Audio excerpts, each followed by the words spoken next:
The year is 1935. The location is a dimly lit backroom in the erratic heart of Harlem. But if you closed your eyes, you wouldn't hear the chaos of the street outside. You wouldn't hear the jazz. You wouldn't hear the sirens. You would hear nothing. And that silence is the most terrifying sound in the world. A man is sitting at a table. He is wearing a suit that cost more than the building he is sitting in. He is peeling an apple with a small silver knife, one long, continuous ribbon of skin. He doesn't look up when the door opens. He doesn't flinch when three men walk in, men who are known to break bones for a living, men who are paid to make problems disappear. They are breathing heavy. They are sweating. One of them has a gun tucked into his waistband, the metal handle cold against his skin. They are here to deliver a message, a threat, an ultimatum from the biggest mobster in New York City.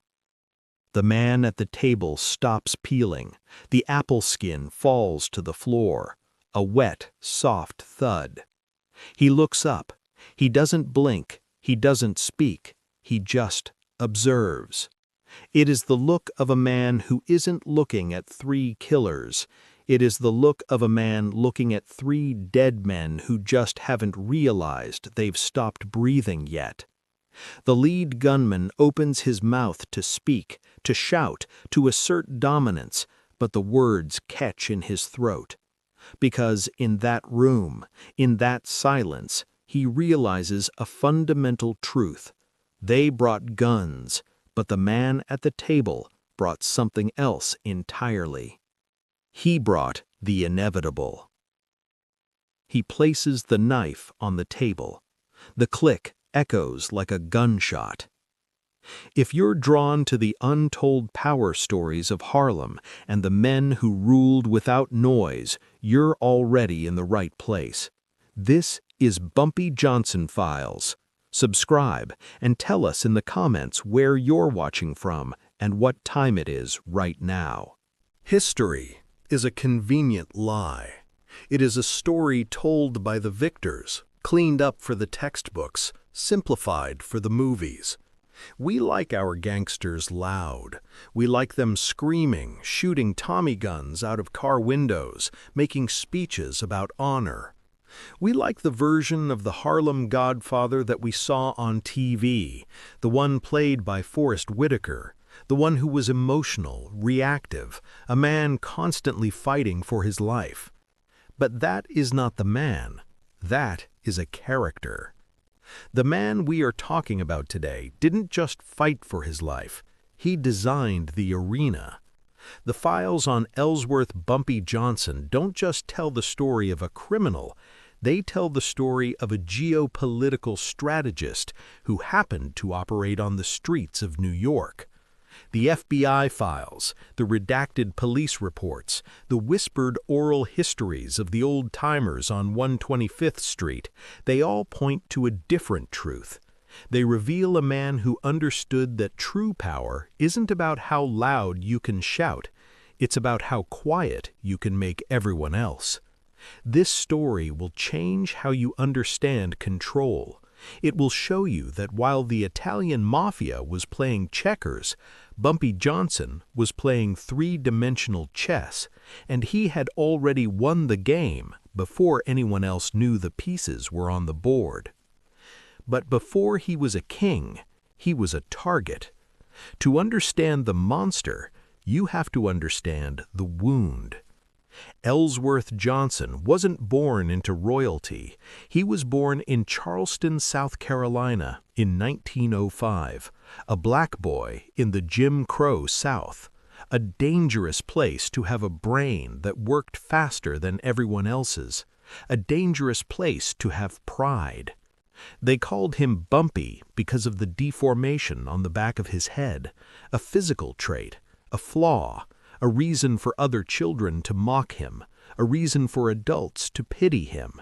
But Ellsworth didn't want pity, Even then, at 10 years old, he had a burning cold furnace inside of him.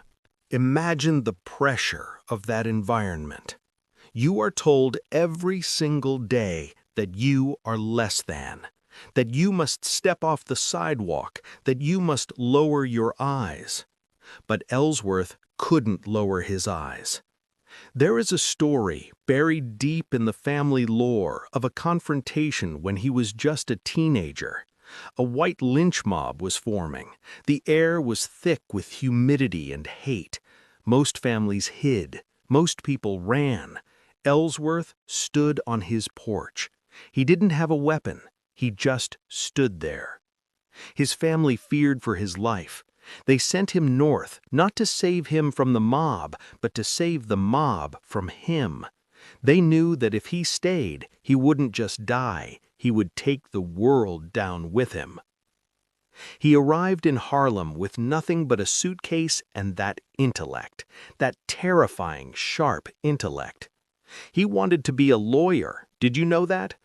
The Godfather of Harlem wanted to argue the law.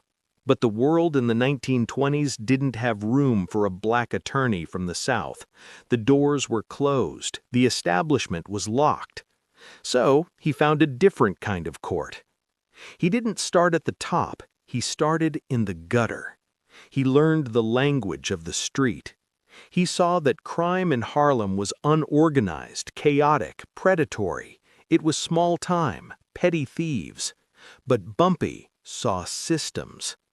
He didn't see a robbery, he saw a transaction. He didn't see a street corner, he saw real estate. He didn't see a gang, he saw an army waiting for a general. And the general found his queen. Her name was Stephanie St. Clair, Madam Queen, the woman who ran the numbers game in Harlem. She was fierce, she was brilliant, she was wealthy, but she was under siege. The Bronx mob, led by the savage Dutch Schultz, was moving in. They saw Harlem as a cash cow, and they intended to milk it dry. They didn't respect St. Clair. To them, she was just a woman, and a black woman at that. They thought they could just walk in and take it. Enter Bumpy. He didn't walk in as a boss. He walked in as a bodyguard, a driver, a shadow. Watch how he moves in these early years. He doesn't make a play for the throne. He serves. He watches. He learns the business of the numbers. He studies Dutch Schultz. He studies the police corruption. He memorizes the names of every judge, every beat cop, every politician who takes a bribe. He becomes indispensable. This is the key to his rise. He made himself the one thing that Madam Queen couldn't survive without. He became her sword and her shield. The war with Dutch Schultz is where the boy died and the legend was born. Schultz was a maniac. He was violent, unpredictable, a rabid dog. He sent men into Harlem to beat shopkeepers, to smash windows, to terrorize the community into buying his numbers. He thought fear was the ultimate currency. Bumpy disagreed.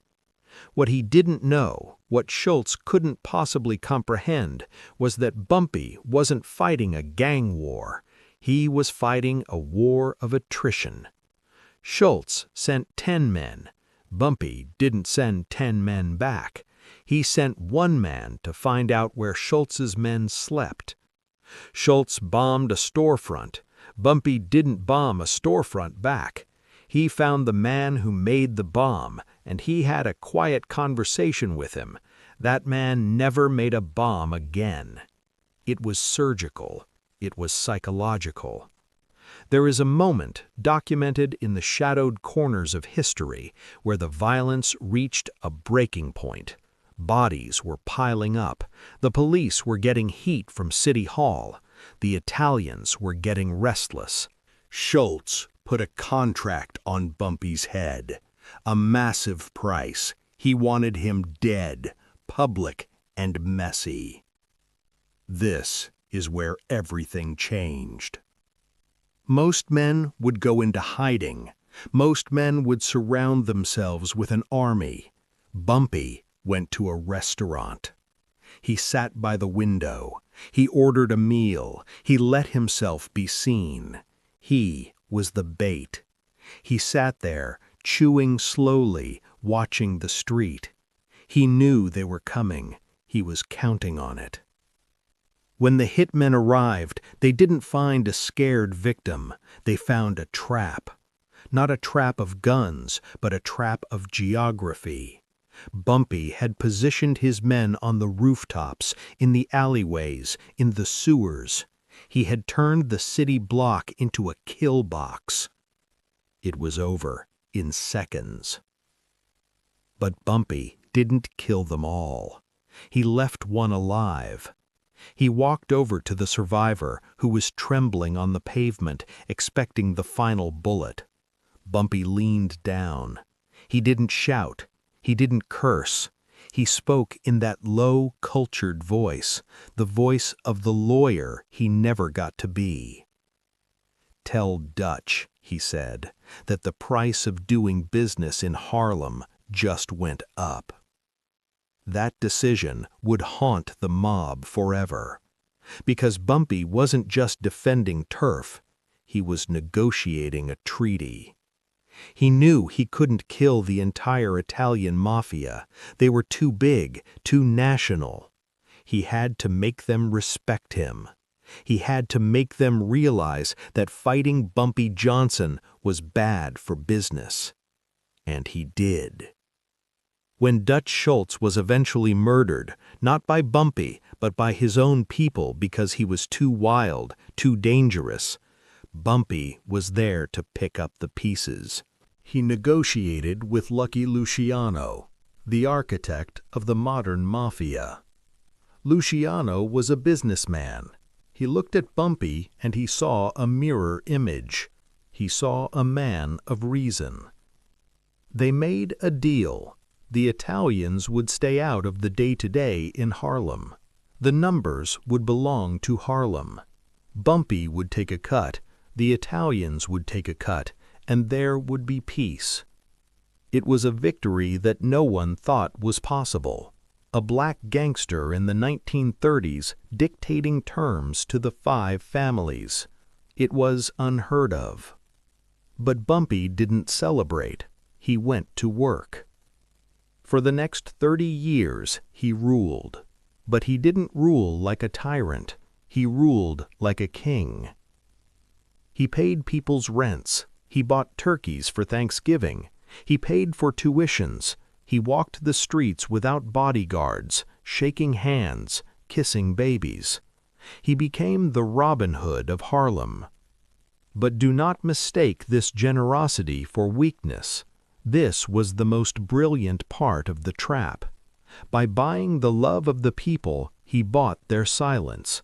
He bought their loyalty. No one saw anything. No one heard anything. If the police came looking for Bumpy, the entire neighborhood went blind. He insulated himself with a wall of gratitude. But power, real power, is lonely. As the years went on, the world began to change. Heroin entered the picture. The civil rights movement began to swell. Malcolm X was preaching on the corners. Bumpy was caught between 2 worlds. He was a criminal, a man of vice, but he was also a race man. He was proud. He saw the struggle. He knew Malcolm. They had a history. They were 2 sides of the same coin, both men who refused to bow, both men who wanted power for their people, but one chose the pulpit and the other chose the pistol. The tension began to mount. The old rules were fading. The young wolves were hungry. They didn't care about the treaties of the 1930s. They wanted the crown. And Bumpy was getting old. His heart was failing. The physical heart, the muscle, was tired. It had pumped ice water for too long. We approach the end now, not with a bang, but with a meal. 1968, Wells Restaurant. The same way he faced the hitmen 30 years prior. He is eating, he is surrounded by friends, but he is alone. He clutches his chest. The pain is sudden, absolute. And in that moment, as the king of Harlem falls, the silence returns. The same silence from the back room in 1935. The silence of the inevitable. He didn't die in a hail of gunfire. He didn't die in a prison cell. He died as he lived, on his own terms, in his own kingdom, surrounded by the people he controlled. When word spread that Bumpy was dead, the city didn't cheer, it wept. A traffic jam of limousines and weeping grandmothers. The funeral was fit for a head of state. Because he was. He was the head of a state that wasn't on any map. He taught us that power is not given, it is taken. He taught us that the loudest man in the room is the weakest. He taught us that if you want to win the game, you have to write the rules. Ellsworth Bumpy Johnson, the man who walked between the raindrops, the man who looked the devil in the eye and made him blink. His files are closed now, but the streets still remember. If you listen closely, in the quiet moments on Lenox Avenue, beneath the noise of the modern world, you can still hear the silence he left behind.